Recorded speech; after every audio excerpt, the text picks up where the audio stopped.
Tracy with Inside Pool Magazine. They call me the Diva. I am Nicholas DeLeon, and they call me NikonKid, and we are here with Fedor. Hello, guys. I don't know how the they call me. all-around in Derby City, and he took a couple of paychecks home with him from what I gather. I got there a little late. I didn't show up until like Thursday. Fedor, how do you feel today? Today I feel great. Way better than I felt yesterday. I bet after that long grind. Tell me, how does it feel to take home, was it 4 paychecks? No, 3. Just the 3. Somebody was yes. saying it was 4, and I was like, I could have sworn it was just 3. It could have been 4 if I would have won that final in Bigfoot.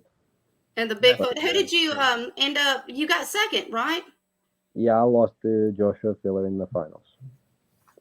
That dang Joshua Filler. Yeah, I mean, it was a very tough match, and I felt like I could have won. I just it's a big table. It's a very large table. Fedor is a 21-year-old from Moscow, Russia. Started his career at a very young age. How old were you when you first hit a ball, Fedor? When I first hit a ball, I probably was 4, maybe even younger. Wow, that is a really young age.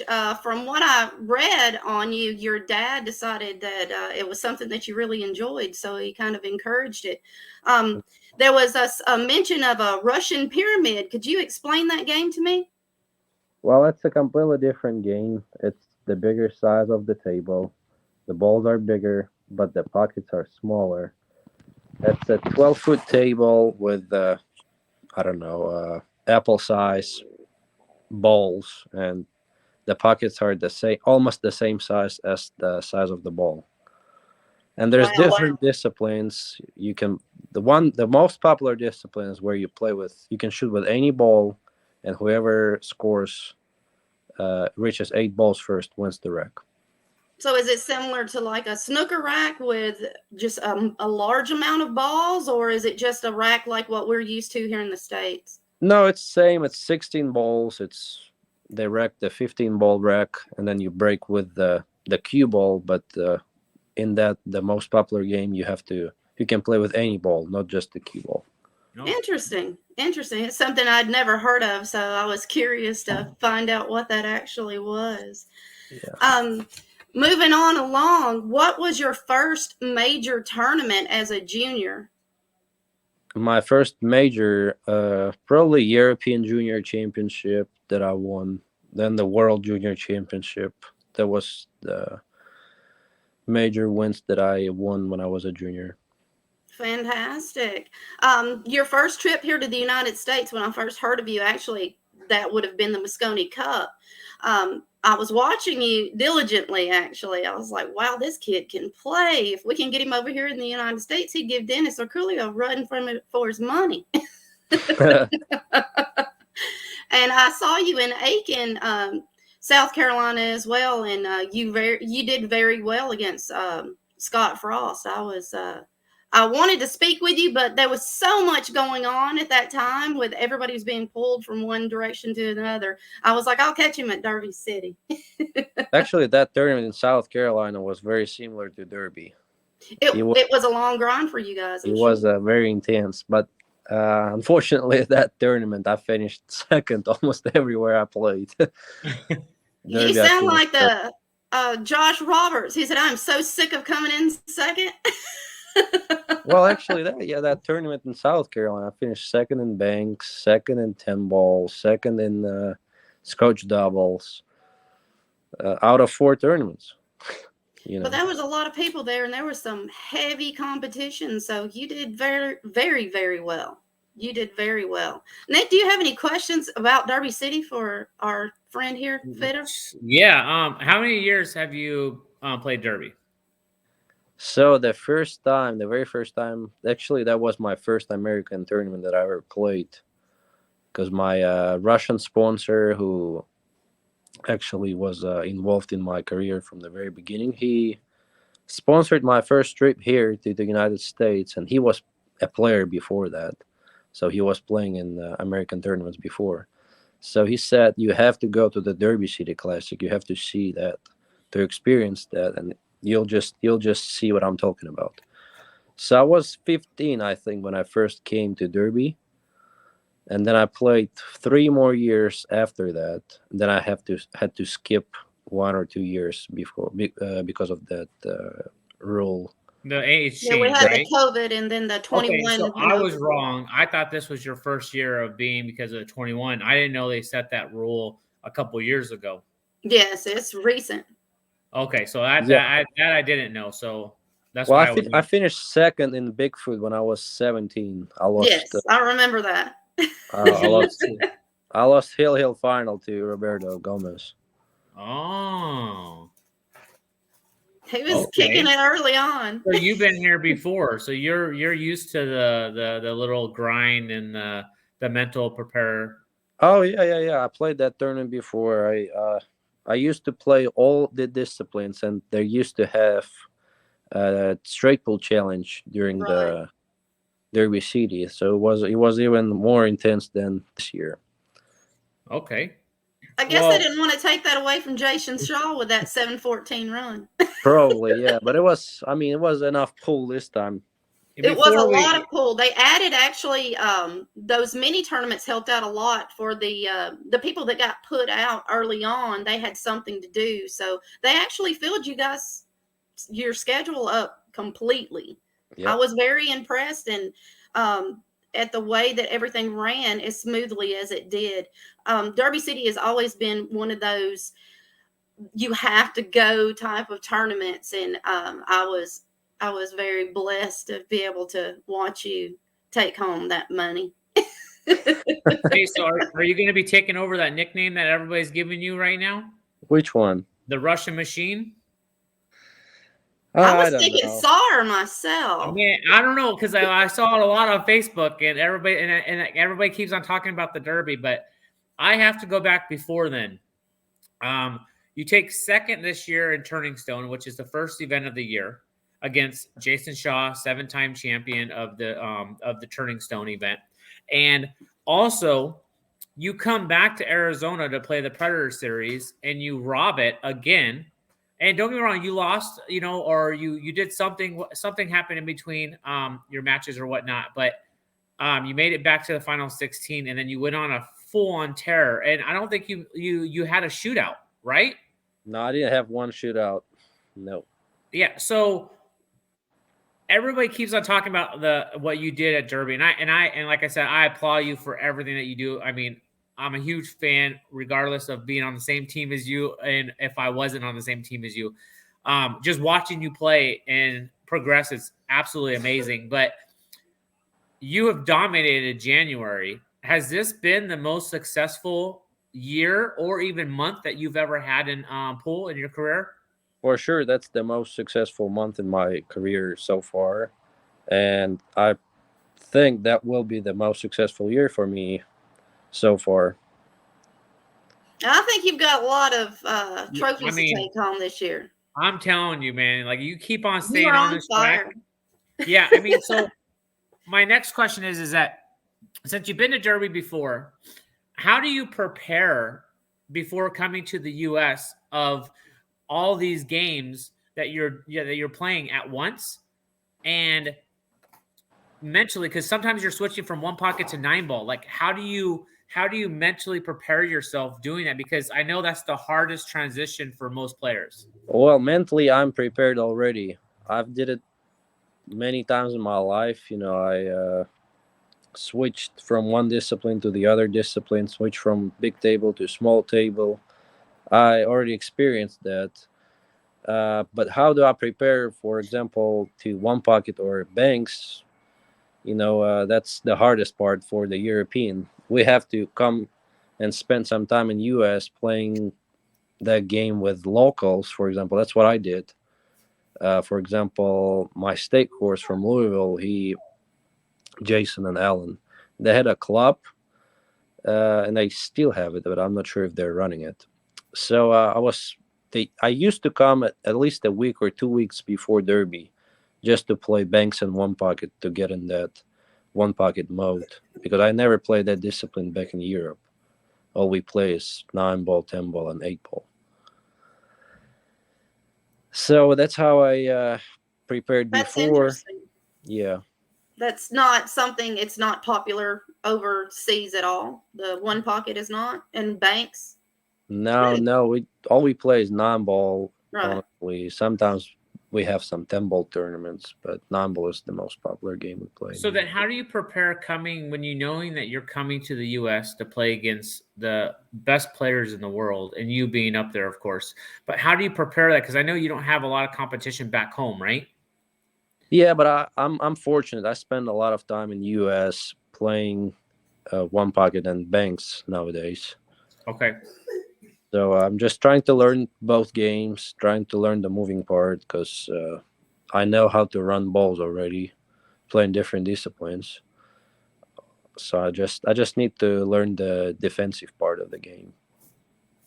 Okay. Well, if you keep running those balls the way you're running them now, defense doesn't matter. Sometimes, yeah. Sometimes.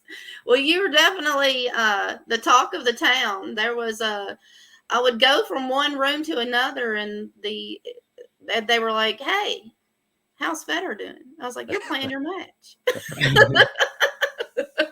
Well, we want to know how Fedor's doing. How do you look at I know Melina Mike asked you this, but with Shane Van Boeing being like the best American player out here, how do you take it when he looks so highly of you, not just for Q-Tech, but just you as a player in your career going forward? Well, of course, I'm super proud when someone like him saying such a great words about me. And it's been like that since the very beginning. I joined the Q-Tech team. We had we spent more time with him since then, and I feel more confident. By knowing that such a great player thinks about me the way he thinks. Okay, awesome. That's amazing. When is other than the Predator Tour, you're headed to Wisconsin with the rest of the crew, right? Yeah, Or no? Wisconsin is my next event. Okay, so you have your Alex Paguline match coming up. Are you ready for him? I'm ready, yes. Just have to practice a little more tonight and how do you say that? Modify my stroke a little bit. Modify your stroke and try not to let Alex get under you. Right. How do you guys I know you guys agreed on no fingering the one ball or anything like that when you're racking with the wood rack. How do you feel about that rule then both players being able to do it? Do you think it gives you like either player a disadvantage at it? Like as in like I feel like there's gonna be more of a strategy play with it if you can't figure out the break right away. Yeah. I think both of us, neither me or him, will figure out the break because it's very tough to break consistently with the rack being not rack tight, and there will be a lot of moving game, and I think that should give an advantage to Alex. But if I will figure out the break, he's in trouble.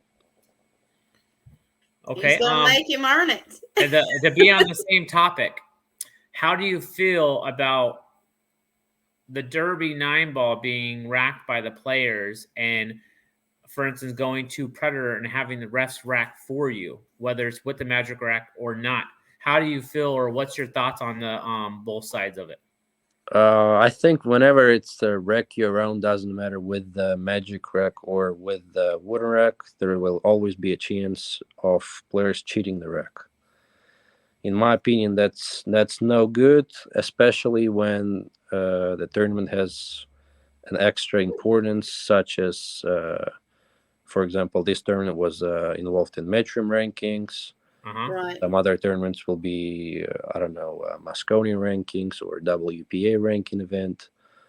And I think that the referees are the way to go for important tournaments. And yeah, as long as the referee is ranking the rack, I'm fine with it. See, I agree with you on both sides of that. where the whole like I get out, I play, and I break. And in Arizona, I'm one of the best 10-ball breakers out here. And I don't know that much about the rack, and I'll be full on like straight up with you guys that when I break, like I'm adjusting with what the balls are doing. Instead, some people are staying in the same spot and they're just fingering the one ball or they're manipulating the magic rack to get that to go. And I don't pretty much never actually sat down with somebody and like, hey, how do you do this? Or what are you guys looking at? Or whatnot. I just get down and I break. But in the second, on the other side of it, I had this happen. And I know you have as well with the magic rack. But for me, with Predator, when they have the people racking and we're looking at the rack and we can see the one ball roll forward and they're still letting us break it, I just feel that that's like they need a more preparation of knowing how to rack. Not saying that you need to touch the one ball or anything, but at least make sure they're frozen. Because I know you had something at the U.S. Open where after your match you won like 9-1 or 9-0. You called over the ref and you're like, "This is how you rack with a magic rack," because you didn't make the wing ball at all. Well, yeah, obviously the referees that are working at tournaments, they have absolutely no clue what they're doing. Like, absolutely. I thought that 90% was of 101 when you learn to play pool. You have to learn how to rack the balls. I had to learn how to rack the balls Right. just because here at the tournament, some formats, like the format at Derby, like you cannot win as long as you don't cheat. When somebody is cheating on me, I will have to cheat him back as long as because I have no chance of winning the match if I rack. If you don't replicate, if you don't do the same thing they're doing. Right. So that's how I learned all these tricks. So walking up into this event itself, what was your practice regime? Is there something that you go in and do? Like you normally see Shane Van Boening just breaking balls. Breaking the balls. And if he missed a shot, say at a different tournament, you'll see him practicing that shot over and over and over again. Do you have a routine that you go by religiously before an event? Like the day before or 2 days before? Yes, I do. It's where Shane is all about the break, I'm more all about the fundamentals. I'm trying to catch my rhythm. I'm checking if my arm is going straight. If I'm just following my how do you say pointers that I have in my stroke, and if everything works, then I'm fine. I'm ready to go. Well, so do you think this event, this match with Alex, will prepare you for the Predator event coming up in Wisconsin? Oh, for sure. That match is the best practice for sure. We'll be kicking, moving a lot of jump shots. There won't be as many breaking runs as any other format. Right. So right. I think this match will be a great practice for me. Yes. So when you're at an event and I heard that last time you beat Shane into the practice room, and how is there like a $20 bill or $100 bill you have to slide underneath the door just to get in there early, or do you guys just that's your routine of just getting that's your mentality for a tournament? It's like if it starts Saturday, then Saturday at 8 a.m. I'm in there before anybody else. Is that just something that you guys routine do, or is that just when it comes day of the event? No, I'm actually not like Shane. No, I just need a table. It doesn't matter for me if it's at the venue or not. Of course, I want to try the tables and adjust to them before anybody else. But no, I'm not as crazy as Shane. How many hours do you put into practice time? It depends. It depends on my schedule. For example, if I'm off my tournament schedule and I have my next tournament in a month, I will be practicing more. For example, 6-8 hours, maybe put a lot of hours working on my fundamentals, maybe some things that I know I have to work on in my game. And for example, if I have a tournament coming up in 3 days, I won't be practicing as much, but I'll still work on things that I have to work in order to be competitive in that format. Right. Do you have any other hobbies other than pool? I mean, pool is kind of like your job. Do you have something? Shane fishes. Does Game Fedor fishes, yeah. motocross race? What do you do? No, not really. I don't really have a lot of hobbies. I play some video games when I have off time, trying to spend time with my family on phone or in real life when I'm back in Russia. So chess is a big thing that's going on with a lot of these guys so that they can learn to focus more on their game. Do you play chess? Nope, I don't. Well, we know Other not to video hook you games. up against Efren. Where else are you headed this year? Have you got your schedule for the year or for at least the next couple of months? Yes. So after Wisconsin, I will be flying back to Russia. I have to renew a couple of visas, and then we'll Oh, have the year. you're What is it? missing the Texas Open? Unfortunately, yes, I have Oh to. man. He's got to give somebody a chance to win. Yeah, that is true. That is true. That is true. So yeah, after that, I will have the European Championship, the Euro Tour in Slovenia, and after that, I'll be back to US. Maybe I will go to that Cincinnati tournament, the Midwest Open, and then we will have a Predator tournament in Vegas and the World 10 Ball Championship. Right after that, we'll have a World 9 Ball Championship in UK. Right. And in the end of the April or March. No, beginning of April. It's beginning of April. That's the Yeah. World 9 Ball Championship, and the end of April, that's the Euro Tour. Fantastic. That's awesome. I was hoping I would get to see you in New Orleans, but I understand. Maybe. I mean, in May. I think the New Orleans. It's in May. It's Memorial Day. It's the end of the month. Yeah, I hope I will be able to come. But the UK Open is in May as well. Oh, that's true. It's all about timing. It's a lot. It's so crazy. Like I mean, like you look at this year when the Turning Stone opened, and then you saw the Predator Series open, and then you saw their schedule, and then Griff's came out with all their US Opens back to back right after BCA, and then Emily finally came out with her schedule with Matchroom, and you're just like, where do you go? Like, there's just so much, and I feel like this year pool is just exploding, whether you want to look at it professionally or you want to look at it as a beginner or whatever. But it is exploding. So I'm sitting here like, I mean, of course you have multiple, opportunities to go wherever, but after I did so well at Derby, I was like, man, I can do World 9 Ball. Or I can go here. And you just brought up one at the end of April. I didn't even think of that one. Like, it's just, there's so many events and it's so crazy. Like, where is everybody going to go and where is everybody going to be? Like, it's nuts. Right. With COVID and the shutdown, how did that affect you particularly? Having the entire country shut down, were you going insane not being able to get out and play, or do you have a table at home that you practice on religiously? I do have a table at home. It's a 7-footer. I was trying to bump some balls while I was at home, but yes, it did affect me, and it did affect everybody. I was playing very good before the shutdown. I won the World 9 Ball Championship and won a couple of big events in January and February. And then in March, when I was in Vegas, they canceled that World 10 Ball Championships and sent everybody home. And I was thinking that, it's going to be over in a month or two. And, I'm fine. I'll be back on the table. But then I realized that probably I'm wrong when I spent 4 or 5 months stuck at home. Right. And honestly, it did affect my game because I wasn't able to practice properly for quite some time.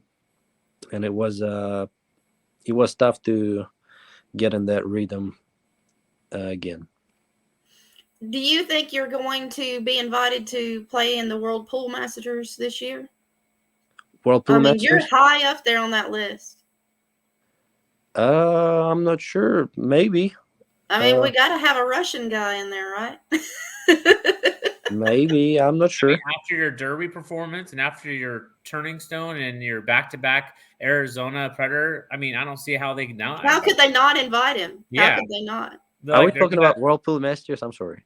Yes. Matchroom event. Mastering event, yeah, because like some of them are invitation only, right? Yes, Yeah, they're they are. invitation They only. are. But for example, that Premier League tournament, the first Matchroom event, and they were picking 12 players off their ranking of their ranking of the last year, I think. So I didn't make that cut, and then it's 4 wild cards, and it's very tough, when there's so many great players out there, and to pick just 4 players, somebody will be out. You just have to understand it. Just like last year. Like, I mean, it's so strong when we talk about the Mosconi Cup and we see the Europe players, and then we're like, man, they can just make like 4 more strong teams. And it's like when you didn't make the team, I was like, I was blown away. I'm like, guys, I go, how strong is that Fedor doesn't make the team? And I understand that there's like other points behind it and other events. I get it, but I was just like, after you beat us last year, and then like you didn't get on the team this year, I'm just like, it's so mind blowing how much discipline and how much better you guys are than us. Because I feel that we need new blood on top of like we need 5 more Shane Van Boeings. Like that's what we need in order to Yep. compete with you guys. Not saying that we can't win in short races because we had a chance to take a 6-3 lead and we blew it. Absolutely. I'm not saying that we can't do it. I'm just saying that it's just a mind-boggling when you don't make the team, and I'm just like, and like a lot of us over here, like especially in Arizona when we're talking about it, because we talk about it a lot, it's just incredible to see the amount of players. I mean, just like Francisco was a Cruz. I mean, he just won the 9-ball. Yeah. I mean, it's crazy to see all the talent. Yeah, we have so many good players. Yeah. Is my aspect towards our junior players. I'm on that bandwagon with Joey Gray, trying to cultivate these juniors because I feel like a lot of our players would have benefited if they had better coaching, people giving them the ins and outs of the billiard community and keeping them away from some of these, little less than humble places to be when they're young.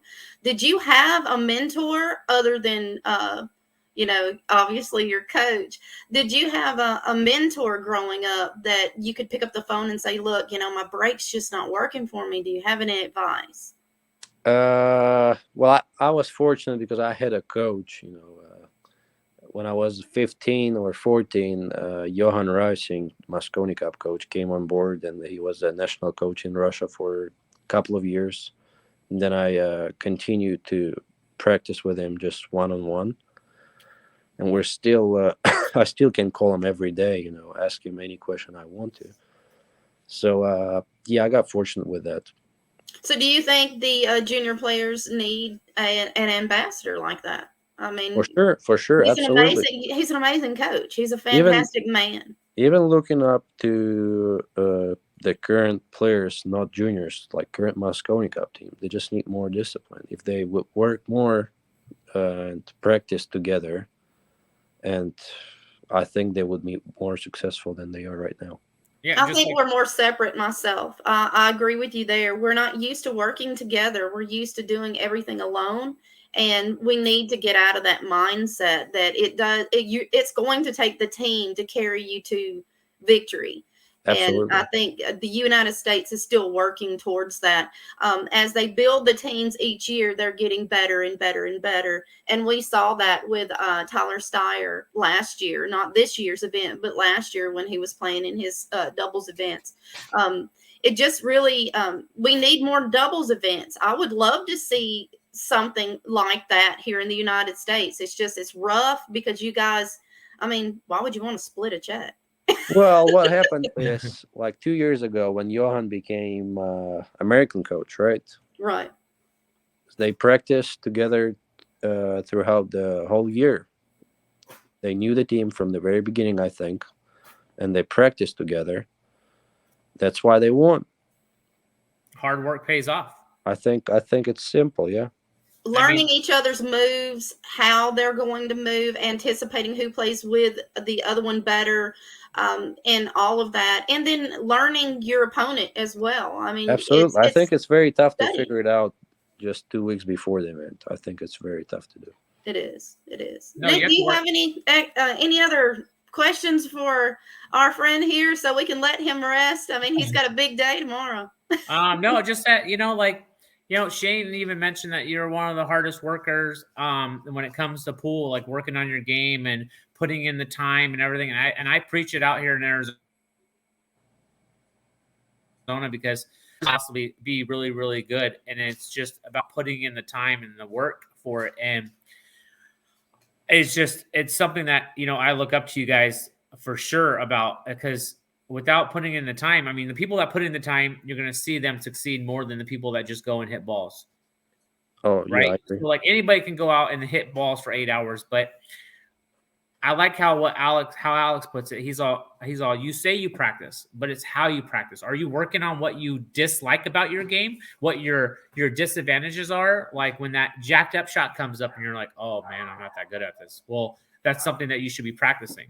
Well, it's same as like going to the gym. When you're going to the gym, you know what you're gonna do on each session, right?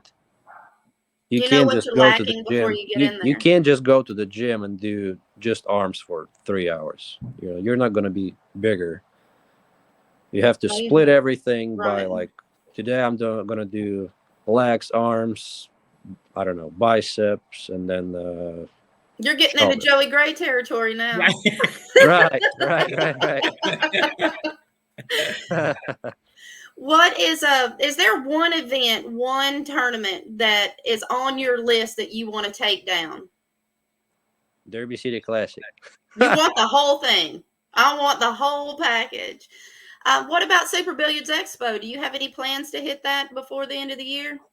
I never played it, and I don't really know the dates of this event. But I believe it's April. It's April 18th through the 24th. So, yeah, I can't really go because of the Euro Tour in the end of the month. Right. Oh, that's right. We'll have to keep you in the loop with some of these tournaments for sure. Yeah. Because, I mean, here's another one. People say, and it's probably true, that you're easily in the top 5 for jumping. And I know when you first started jumping, you weren't that great at it. Like, what did you do to prepare? Like, that you can actually tell the fans of, like, if you're not good at something, like, can you tell them, like, what you've done to prepare to get to the top with just jumping balls? It's like shooting a straight-in shot for you. Yeah, but it's just same as anything else. If you're not good at anything, you just have to work at it. I remember that I had a 9-footer like in 2015 at my house, and then they removed it and put a 7-footer because I didn't have much space. And because I didn't have much space, I was jumping balls on that table. So that's actually probably why I jumped so well, because I didn't have much space for the 9-footer in my house. If you're forced to do it, then I gotta tell you, when we're in Vegas and you were trying to show us how to jump those close balls, and I kept on like barely getting over the ball. And I tell you what, now I'm so much confident because you showed me a certain technique to get over it. And I'm telling you, dude, it's a big game changer. Yeah. Yeah. I'm glad I helped you. He helped you beat him. Do you have any advice for our future billiard players? If there's one thing you could tell these kids, what would it be?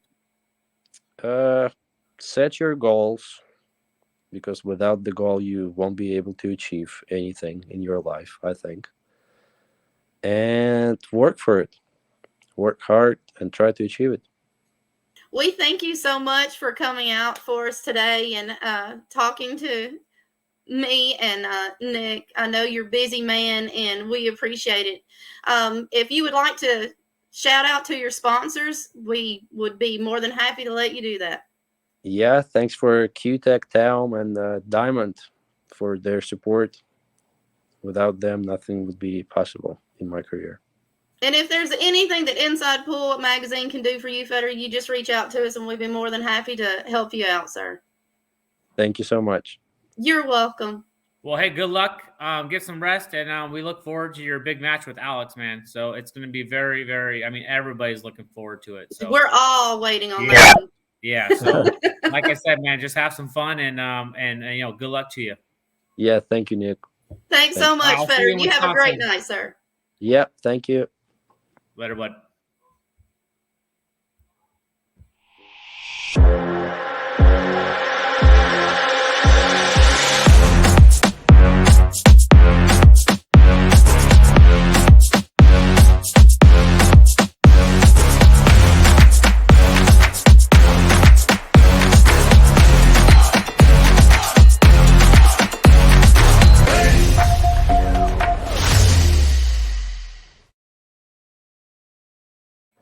And that was Fedor Gorst. He won the all-around at Derby City Classic. And we don't want to toot a horn, but our very own Nick DeLeon ranked 10th.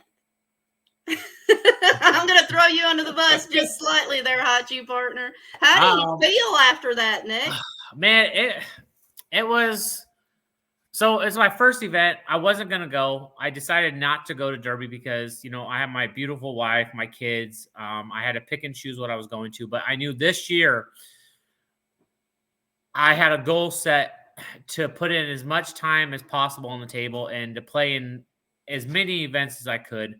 And when Emily came out with her schedule and she said Derby 9-ball is part of the Moscone points, it was a no-brainer for me to book the flight, book the hotel, and all that stuff. And I went out, and I had no expectations, to tell you the truth. I knew I was going to be in a full field of champions from all over, and that I had to look at it differently. I had to look at it going, I have to get the 9 before anybody else gets the 9, regardless of who I'm playing.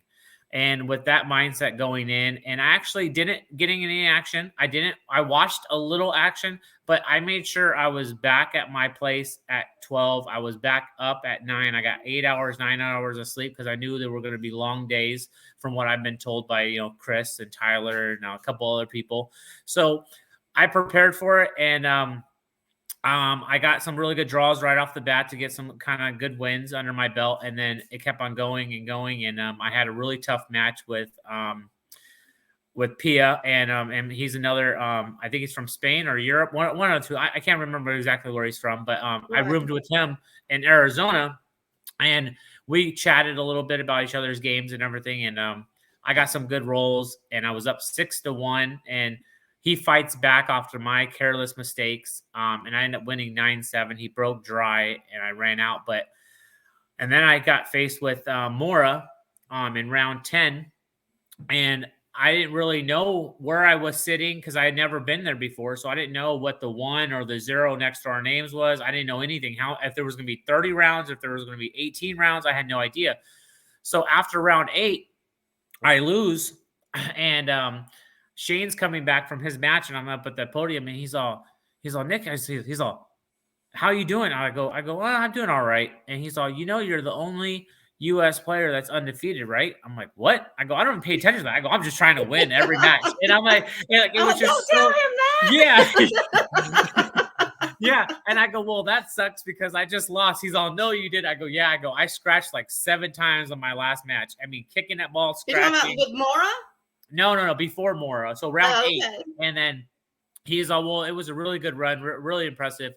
Keep it up. And I was like, I thought that was really cool because, you look at all these top players and you think that they're like more to themselves and more like to their little group and they don't pay attention to anybody. But man, do they pay attention? And was it an eye opener for me? And it probably, I would say it made my trip because being Shane, like even though I'm on the same team and his, it's not like we communicate every day or we jump on like calls or whatnot. But just to see how like his reaction, him saying something to me about it, it just like it meant a lot. And I lost in round 10. John Mora played absolutely perfect against me. He broke around 6 of the 9 racks.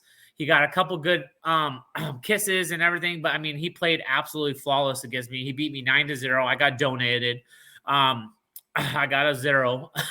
on the board, but it was very impressive. I mean, it's just like there's nothing you could do besides sit there and just watch it and enjoy the moment. Like okay, this is how I'm going out, and I had no problem with it. And it was really like when I looked around when we were down in the top 16, I was like, man, I'm here. I've done it. Like that's one event down that I can say that I got there. And then now now I'm back home. I took a couple days off, hung out with the wife, the kids, and I'm working on putting more time on the table because I have Wisconsin coming up in 8 days. And then right after that, I come back for a day to see my beautiful wife for Valentine's Day. And then I fly back out for Texas Open. And then when I come back, it's more preparing and getting ready and working on stuff to get ready for Vegas. So I'm just very, I mean, Where do you fly out to Wisconsin? I'm going, we're all, there's 5 of us flying into Milwaukee. And then we got a rental car. We're going to drive to Wisconsin together. So what day is it you're leaving out? The 8th. The 8th. Oh, I was like, so you're going to be home while I'm in Louisiana then? Yeah. Oh, okay. Then maybe you can help me out a little bit. Yeah. I mean, it's just like Derby was a great experience for me, like just, being around the top players. I mean, I'm normally not around those guys. Like we have Scott out there. The Derby is one of the biggest events here in my area.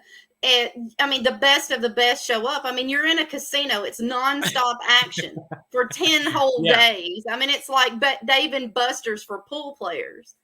Yeah, and then then I wake up the next morning and Melina Mike's sharing everything that they came out with the points and everything, and I'm like, my phone's blowing up and I'm getting messages left and right. I'm like, what are you guys talking about? And I finally go online and I see everything, and I'm just like, I know it's just one event, but it's a big deal, Nick. Yeah, it really is. Yeah, it's one event. You did so fantastic. Inside Pool couldn't be more proud of you, sir. I appreciate it, and I appreciate everything you guys do for me and all my sponsors. It's just one of those things that all we're doing is we're fighting one event at a time. So I'm really focused on getting my schedule out, especially since Emily came out with those. So I'm like working on my passport. I want to go to the World 9-Ball. So and Fedor just told us about the one at the end of April. So that's gonna be a little more that was a new one. Yeah, and I'm like, dude, you're killing me here. So, but it's just I want to compete, and I want to compete against the best. And if I lose, I lose. If I win, I win. It's just like my head's always up high. I'm always in good spirit, and don't get me wrong, sometimes I get bummed out, but like the whole thing with John Morrow, you can't do anything about it. You just sit back and you watch. Everybody's looking at me. I'm like, guy's playing perfect. I'm like, he did the same thing to Reinhold. Yeah. I was like, John, how dare you? I sat there, he broke and he got hooked. I was like, no. I go, I wanted you to break and run the last one, like to end it nice. Like I'm a fan. Like I love seeing great pool, and like how Fedor talked about manipulating the rack or whatnot, whether that was the case or not. He played and he got shape, he banked, he cut. I mean, he did everything right. And I applaud him for that. When you play flawless pool, and you're sitting there, there's nothing you can do. Not at all. And you should just sit there and learn. The guy is playing with an opposite hand. Yeah.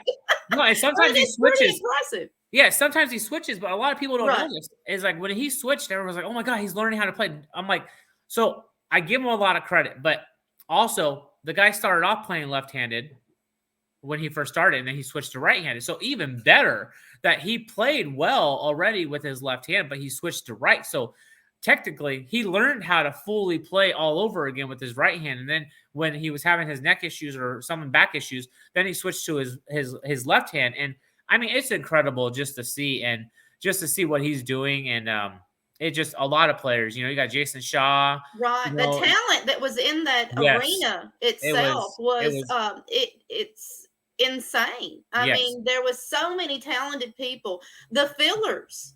Yes. They were, Pia can play. And that's the first time I've ever actually saw her play live. And it was very impressive. Same here.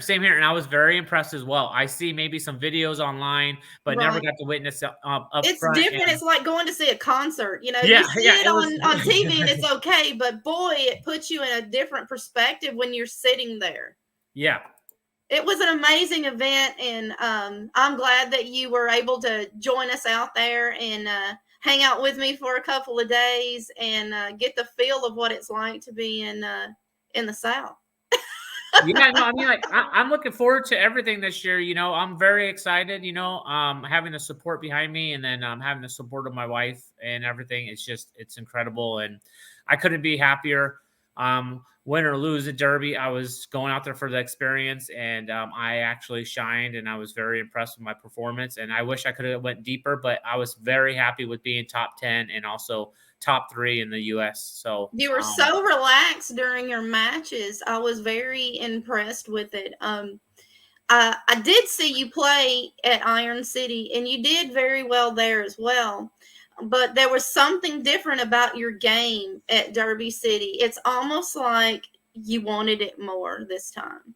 Yeah, I always want it more and more, especially when it comes to the Moscone Cup points. Like it adds a little bit more to it. And whether I make it or I don't, I at least know I want to put in 110%. And I like to have fun. It's hard for me to take it very serious when I'm playing. I want to be more like Alex when he's playing, like more relaxed. Having a blast. Yeah, I just want to have fun. Roberto does the same thing. Yeah, Roberto, yeah, same thing. That's how my mentality has always been when I go out and play.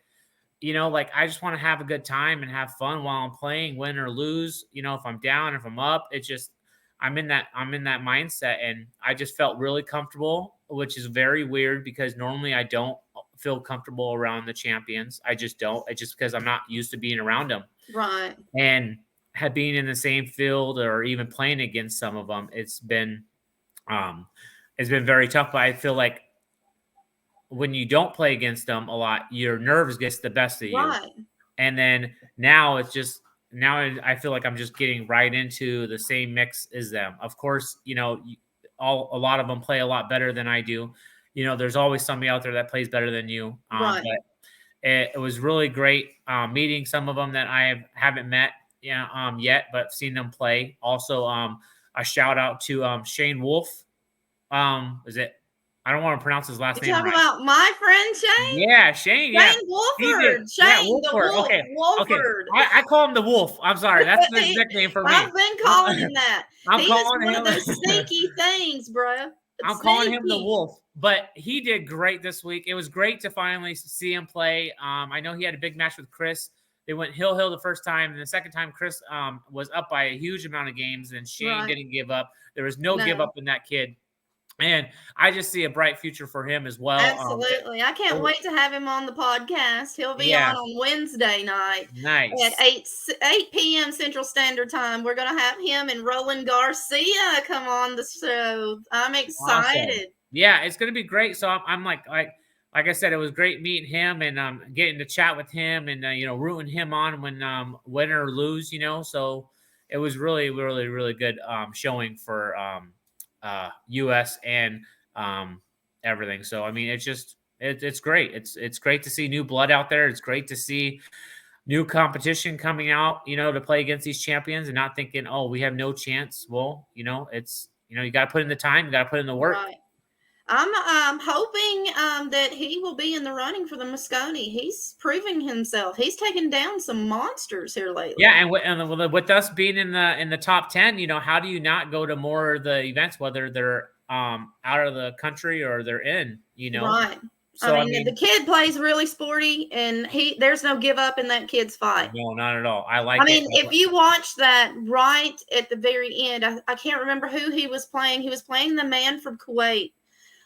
He should have lost, but the man he locked the 8 ball in the corner pocket, and I was watching. Shane's face was like, I was watching. The guy broke perfect. Because I beat him hill. It should have been. Yeah. He broke perfect. Made 2 balls on the break. He was straight in, and he was running out. He got bad on the 7 ball, and he shot it opposite from what I would have shot it. I like using the draw to come out 2 rows to the other side of the table, but he used inside to come around.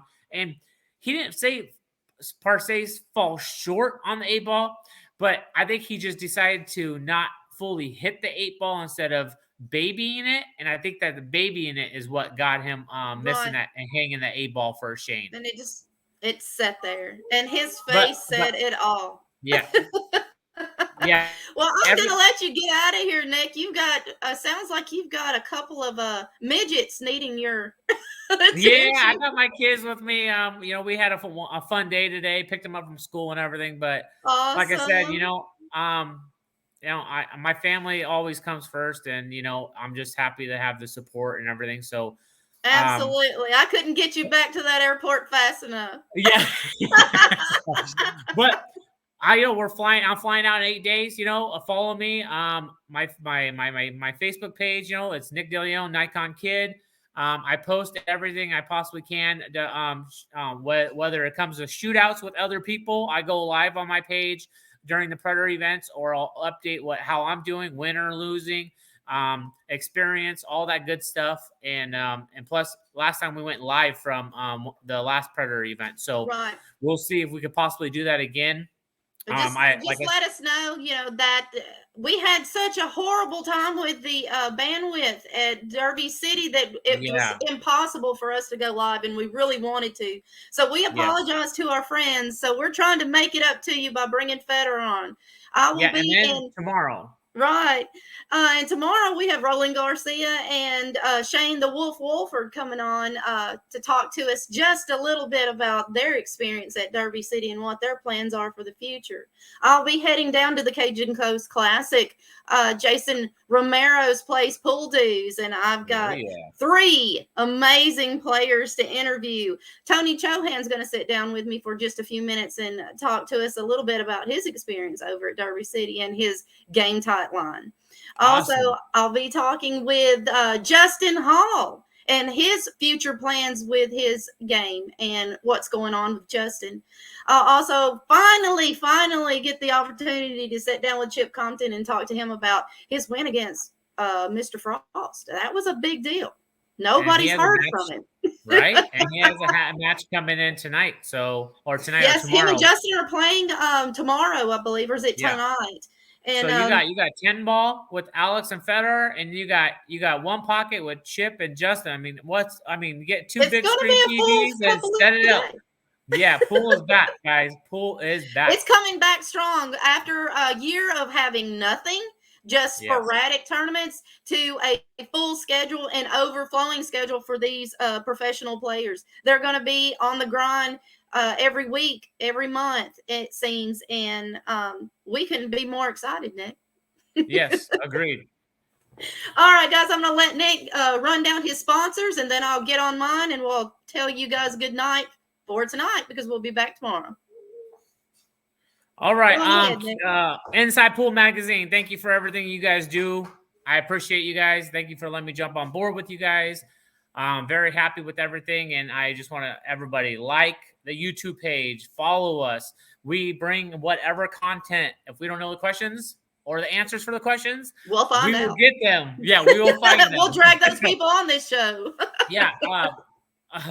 QTech, one of my major sponsors. They've been with me for a while, and I've been with them. It's a family. I appreciate everything that they do for me, and I appreciate everybody on our team. It's just amazing. Another shout out to Fedor for taking down Derby and having the best month of his career. Right. Congrats. One Pocket. You need some One Pocket apparel. Travis, Melina Mike, and Joey Ryan. Those are the guys. If you can't get in touch with them, ladies and gentlemen, just give me a call and I'll make sure I get in touch with them for you. Yes, there you go. Pool Player Podcast with Joey Ryan. He's coming out with some more stuff, not just dogging it with Melina Mike, but he's coming up with some interviews. He's going to be interviewing a lot of players this year. He wants to get back on board with that. I know a lot of you guys are missing it.